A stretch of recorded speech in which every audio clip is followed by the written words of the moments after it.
Assalamualaikum warahmatullahi wabarakatuh. Selamat pagi anak-anak Bapak yang soleh dan soleha. Nah, dalam kesempatan kali ini bertemu lagi dengan Bapak dalam mata pelajaran Kemuhammadiyahan. Nah, kali ini kita akan membahas tentang tantangan dan usaha-usaha Kiai Haji Ahmad Dahlan dan para sahabatnya dalam mendirikan dan memperjuangkan Muhammadiyah. Jadi ini masih tentang bab sejarah berdirinya Muhammadiyah ya. Tapi ini sekarang ke tentang bagaimana sih tantangan dan usaha-usaha ketika Kiai Haji Ahmad Dahlan itu berdakwah untuk mendirikan Muhammadiyah. Langsung aja kita ke materinya ya. Nah, jadi pembahasan yang pertama itu bagaimana sih pemikiran Kiai Haji Ahmad Dahlan. Nah, jadi pemikiran Kiai Haji Ahmad Dahlan itu seperti yang sudah Bapak jelaskan sebelumnya ya di Google Meet. Jadi pemikiran Kiai Haji Ahmad Dahlan itu Islam yang sebenar-benarnya itu yaitu Islam yang bersumber pada Al-Quran dan Hadis.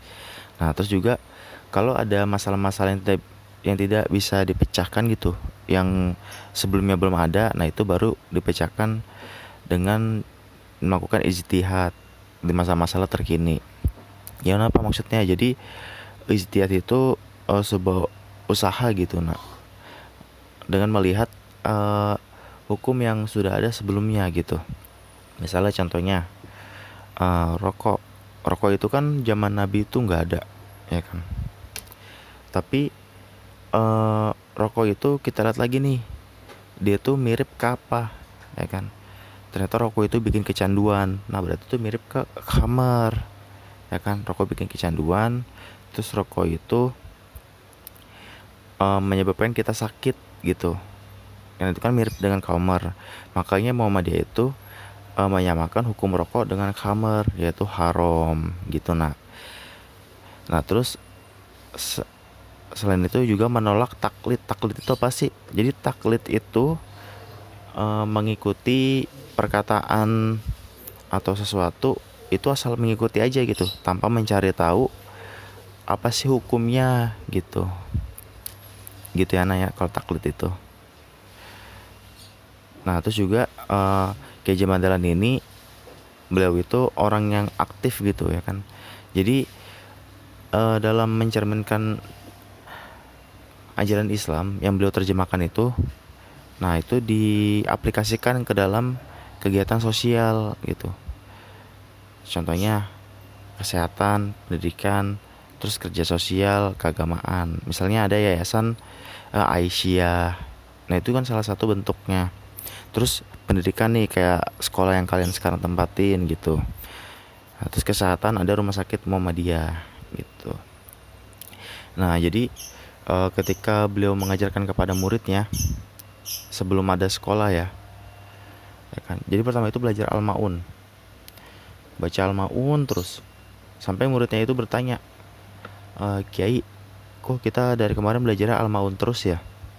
Nah, lalu Kiai Ahmad Dahlan menjawab, nak, kamu udah mengamalkan belum yang isi dalam Al-Maun? Isi Al-Maun apa? Isi Al-Maun, tahukah kamu orang yang mendustakan agama, ya kan? Yaitu orang-orang yang uh, tidak memelihara anak yatim gitu, dan tidak memberi makan orang-orang miskin. Nah, kamu udah melakukan itu belum? Belum, Kiai. Nah, semenjak itu ayo kita amalkan dulu. Habis itu beliau itu mengajak murid-muridnya itu untuk mengamalkan surat Al-Maun itu, yaitu berbagi di lingkungan masyarakat kauman. Nah gitu, baru beliau mengajarkan yang lainnya gitu. Jadi lebih ke tindakan nyata, nggak cuma dibaca dipelajari gitu. Nah selanjutnya perjalanan dakwah Kiai Haji Ahmad Dahlan. Oke, sekarang kita lanjut ke berdirinya Muhammadiyah. Jadi seperti yang sudah Bapak bilang sebelumnya, jadi konsep pendidikan yang beliau bangun itu nggak diterima oleh masyarakat kauman. Bahkan beliau tuh difitnah, ya, dibilang kafir lah, terus dianggap Kristen alus, kiai palsu gitu.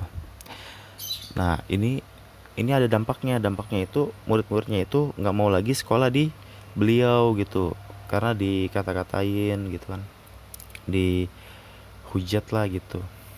Nah tapi melihat hal ini, Kiai Haji Ahmad Dahlan itu nggak tinggal diam. Beliau itu menghampiri dari rumah ke rumah setiap siswanya gitu. Nah, agar siswanya ini mau sekolah lagi gitu. Nah, terus lalu setelah itu salah satu muridnya itu memberikan usulan kepada beliau bahwasannya, Kiai, ini gimana kalau sekolah ini jangan Kiai pegang sendiri ya kan, karena ketika Kiai wafat, perjuangan ini tidak ada yang bisa meneruskan lagi Kiai. Akhirnya beliau itu menyetujui usulan itu. Nah, akhirnya diadakanlah berbagai-bagai pertemuan, pematangan rencana, hingga pada tanggal 8 Zulhijjah tahun 1330 Hijriah atau 18 November tahun 1912 Masehi. Nah, berdirilah gerakan Islam yang diberi nama Muhammadiyah yang dideklarasikan di gedung Lodge Gebau di Malioboro, Yogyakarta. Jadi sekarang itu menjadi gedung DPR di kota Jogja ya. Gedung DPRD di kota Jogja. Nah, tujuannya apa? Tujuannya itu supaya bisa diketahui gitu oleh pemerintah setempat, terus juga oleh masyarakat setempat gitu, bahwasanya ini sudah berdiri loh nih organisasi Muhammadiyah gitu. Nah, jadi eh, beliau itu kan membawa suatu pembaruan. Nah, dalam bidang pendidikannya itu beliau tuh ingin memadukan antara sekolah umum dengan pondok pesantren gitu. Jadi ada pelajaran umumnya yang dari Belanda. Nah, tapi juga ada pelajaran agamanya dari pondok pesantren gitu. Itu konsep madrasah atau sekolah dari Ki Hajar Madalan yang dipakai sampai saat ini. Contohnya di sekolah yang kalian tempatin sekarang gitu. Jadi kan ada ilmu umum, tapi kan ada juga ilmu agamanya gitu. Tapi ini tuh tidak direspon secara positif dengan masyarakat Kauman. Ya, karena ada pelajaran umumnya seperti yang Bapak jelaskan tadi. Mereka tuh menganggap itu adalah punya orang kafir gitu. Kalau kita pakai itu sama aja kita orang kafir. Makanya beliau tuh difitnah ya kan. Difitnah sebagai kafir alus, lalu kiai palsu, bahkan difitnah sebagai orang kafir gitu. Tapi beliau nggak menanggapi. Beliau tetap berusaha untuk membuka sekolah itu gitu.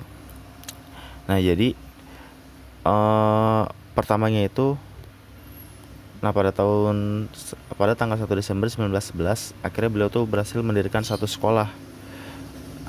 Jadi sekolahnya itu konsepnya itu modern. Ada meja, ada kursi, ada papan tulis. Nah, siswa yang pertama itu cuma ada 9 orang. Jadi lokasi sekolahnya itu di rumah beliau waktu itu. Lalu lambat laun bertambah hingga 20 orang. Dan pada bulan ke-7, madrasah ini mendapatkan bantuan guru dari Budi Otomo. Oke, sekarang kita lanjut ya. Berdirinya Muhammadiyah. Nah, jadi Muhammadiyah itu kalau secara bahasa itu pengikut Nabi. Tapi kalau secara istilah Muhammadiyah itu apa sih? Nah, Muhammadiyah itu adalah gerakan Islam, gerakan dakwah amar ma'ruf nahi munkar yang berkaidah Islam, bersumberkan Al-Quran dan hadis gitu. Jadi sesuai dengan konsep pemikiran Islam murni gitu menurut Ki Hajar Dahlan. Nah, jadi Muhammadiyah itu bukan aliran ya. Kan kita kan berada di masyarakat, oh ini Muhammadiyah aliran. Padahal Muhammadiyah itu bukan aliran. Muhammadiyah itu adalah gerakan dakwah. NU juga gerakan dakwah. Nah, kita tuh NU dan Muhammadiyah sama-sama akidahnya itu mengikuti Imam Asy'ariyah gitu. Oke, sekarang kita lanjut ke berdirinya Muhammadiyah. Jadi seperti yang sudah Bapak bilang sebelumnya, jadi konsep pendidikan yang beliau bangun itu nggak diterima oleh masyarakat Kauman. Bahkan beliau tuh difitnah, ya, dibilang kafir lah, terus dianggap Kristen alus, kiai palsu gitu. Nah, ini ada dampaknya. Dampaknya itu murid-muridnya itu nggak mau lagi sekolah di beliau gitu, karena dikata-katain gitu kan, dihujat lah gitu. Nah, tapi melihat hal ini, Ki Hajar Madalan itu nggak tinggal diam. Beliau itu menghampiri dari rumah ke rumah setiap siswanya gitu. Nah, agar siswanya ini mau sekolah lagi gitu.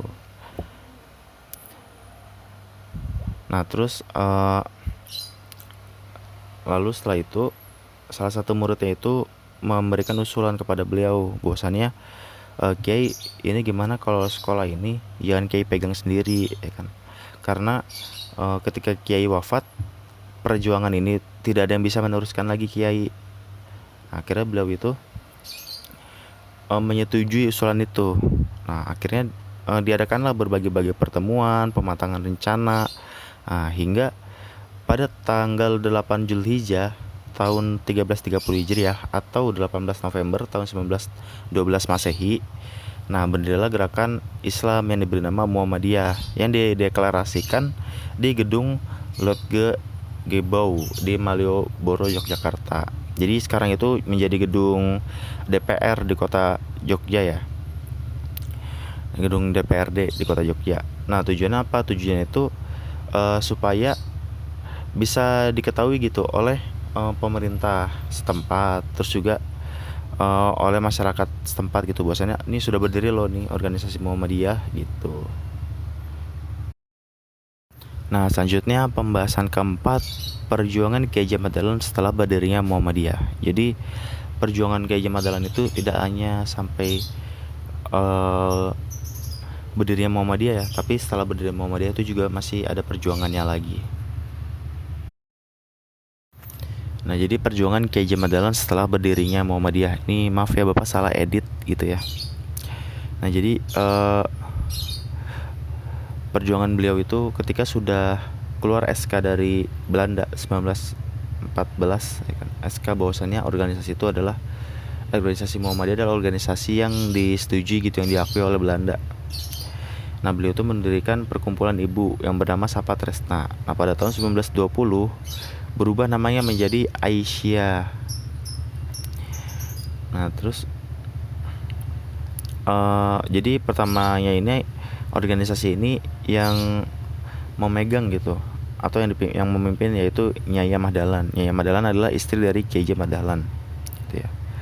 Lalu pada tahun 1917 beliau mendirikan pengajian malam Jumat sebagai forum dialog dan tukar pikiran antar warga Muhammadiyah dan masyarakat gitu. Lalu forum ini berubah namanya menjadi Korps Mubalik Keliling. Nah, tugasnya itu menyantuni dan memperbaiki yatim piatu, fakir miskin, dan orang yang dilanda musibah. Jadi ini konsep dari surat Al-Maun gitu ya, yang Bapak jelaskan tadi di awal. Lalu pada tahun 1918 beliau mendirikan Hizbul Waton. Nah, tujuannya sebagai wadah pemuda-pemuda pada saat itu gitu. Dan beliau mendirikan Nasyiatul Aisyah pada tahun 1931 dalam bidang sosial, dan tahun 1920 mendirikan panti asuhan yatim piatu Muhammadiyah. Nah, kita lanjut ya. Nah, jadi pada tahun 1921 beliau mendirikan organisasi yang membantu pelaksanaan ibadah haji dan membuat musyawarah khusus perempuan. Lalu pada tahun 1922 beliau membentuk Badan Musyawarah Ulama untuk mempersatukan ulama di seluruh Hindia Timur dan merumuskan berbagai kaidah hukum Islam sebagai pedoman pengamalan Islam. Nah, jadi selanjutnya pada tahun 1927 didirikan Majelis Tarjih Muhammadiyah yang diketuai oleh Kiai Haji Mas Mansur. Jadi dari Majelis Tarjih ini ada ijtihad dari ulama-ulama Muhammadiyah gitu tentang berbagai hukum. Nah, misalnya apa? Misalnya kayak gimana bacaan sholat Muhammadiyah, makanya bacaan sholat Muhammadiyah dan NU itu berbeda gitu, karena Muhammadiyah itu pakai metode tarjih gitu. Terus gimana Pak? Ya nggak apa-apa, dua-duanya benar. Baik mau pakai bacaan sholat yang Muhammadiyah atau bacaan sholat yang NU, benar, karena dua-duanya itu bersumberkan dari Nabi. Hanya saja bedanya apa? Bedanya misalnya nih, kalau Muhammadiyah itu baca bacaan Muhammadiyah itu yang sudah dari Majelis Tarjih. Nah, itu menggunakan dalil-dalil yang sahih gitu, yang kuat. Nah, kalau yang NU itu ada yang hasan gitu, ada yang sahih gitu. Dua-duanya benar, nggak ada yang salah. Yang salah itu yang nggak sholat gitu ya nak. Selanjutnya lalu setelah lama Muhammadiyah itu semakin berkembang. Pada tahun 1922 Muhammadiyah sudah memiliki 9 sekolah dan 73 guru dan 1.000 19 peserta didik. Lalu pada tahun 1921, Muhammadiyah itu sudah memiliki 5 cabang, yaitu di Serandakan, Yogyakarta, Imogiri, Yogyakarta, Blorau, Jawa Tengah, Surakarta, Jawa Tengah, Kepajen, dan Malang, Jawa Timur. Dan pada tahun 1922, bertambah lagi cabangnya di Solo, di Purwokerto, di Pekalongan, di Pekajang, Jakarta, Garut, Jawa Barat, dan Sungai Liat, Bangka gitu. Nah, Nina tugasnya. Jadi tugasnya kalian ceritakan kembali ya tentang sejarah berdirinya Muhammadiyah gitu. Berdasarkan PowerPoint ini. Jadi jangan ada yang lihat di Google ya. Bapak maunya itu kalian dari PowerPoint ini. Terus ditulis tangan. Oke? Terima kasih. Mungkin itu yang bisa Bapak sampaikan terkait tentang materi sejarah berdirinya Muhammadiyah bagian 2 ya, tentang perjuangan Kiai Haji Ahmad Dahlan dalam mendirikan Muhammadiyah. Kira-kira ada pertanyaan nggak? Kalau ada pertanyaan langsung tanyakan saja ke Bapak melalui WhatsApp atau GCR ya. Untuk kurang Bapak mohon maaf. Billahi fisabil haq fastabiqul khairat. Wassalamualaikum warahmatullahi wabarakatuh.